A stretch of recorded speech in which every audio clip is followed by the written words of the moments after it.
2022 का वो साल जब दो मुस्लिम देशों ने मिलकर भारत की आलोचना करके भारत को बदनाम करने की कोई कसर नहीं छोड़ी, जबकि भारत इनके ही लोगों की भूख मिटाने की कोशिश कर रहा था। लेकिन सांप तो आखिर सांप ही रहेगा, जिसे कितना भी दूध पिलाओ वो आपको डसेगा जरूर। दरअसल बात हो रही है तुर्की और इजिप्ट की, जिन्होंने 2022 में भारत को उसके ही गेहूं को लेकर बदनाम करने की पूरी कोशिश की। लेकिन समय का चक्र भी ऐसा घूम गया कि आज यही देश उसी गेहूं के लिए भारत के सामने हाथ फैलाए खड़े हैं। दरअसल आप सभी जानते हैं कि 2022 में भेजी गई भारतीय गेहूं की खेप को पहले तुर्की ने गुणवत्ता की कमी के कारण स्वीकार नहीं किया और भारत के गेहूं से भरे जहाज को अपने बंदरगाह से वापस लौटाया। बाद में इसी गेहूं की खेप को इजिप्ट भेजी गई थी, क्योंकि इजिप्ट भी भारत से गेहूं खरीदता था। लेकिन इजिप्ट में बिना कोई जांच किए बस तुर्की के बहकावे में आकर भारतीय गेहूं को रिजेक्ट किया। इन दो देशों ने उस वक्त ये स्टेटमेंट देते हुए भारतीय गेहूं को रिजेक्ट किया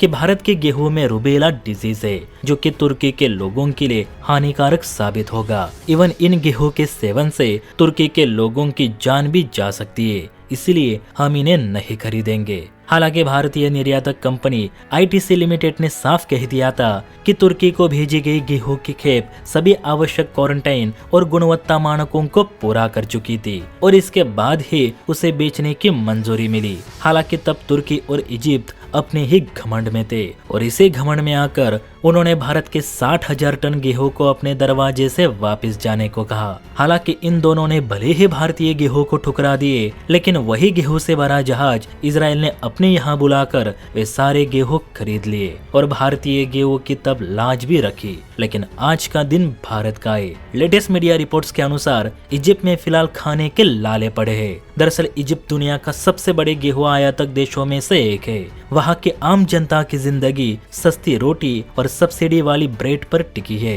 इजिप्ट अपना ज्यादातर गेहूं रूस और यूक्रेन से खरीदता था, लेकिन युद्ध के बाद सप्लाई चेन टूट गई और दाम आसमान छूने लगे। इजिप्ट कोई बड़ा एक्सपोर्टर देश नहीं जिससे वो पैसे कमा सके, प्लस रेगिस्तान में बसा ये देश ज्यादा फसल भी नहीं उगा पाता, इसलिए वहाँ खाने की अक्सर कमी रहती है। सरकार सब्सिडी देकर हालात संभाल रही है, लेकिन महंगाई और डॉलर की कमी के कारण इजिप्ट की मुद्रा कमजोर होती जा रही है। ऐसे में लोगों की भूख मिटाने के लिए यही इजिप्ट अब भारत से गेहूं की मांग कर रहा है, क्योंकि अन्य देशों के मुकाबले भारतीय गेहूं थोड़े सस्ते रहते हैं और क्वालिटी भी अच्छी मिलती है। लेकिन इस बार भारत ने भी इजिप्ट को 2022 की याद दिलाते हुए इजिप्ट की मांग को पेंडिंग लिस्ट में डाल दी है। बताया जा रहा है कि भारत ने घरेलू बाजार की कीमतों को मेंटेन रखने का हवाला देते हुए इजिप्ट की गेहूं वाली मांग को खारिज कर दी है, जबकि बीते महीने ही भारत ने इजराइल को 40,000 टन गेहूं सप्लाई किए थे।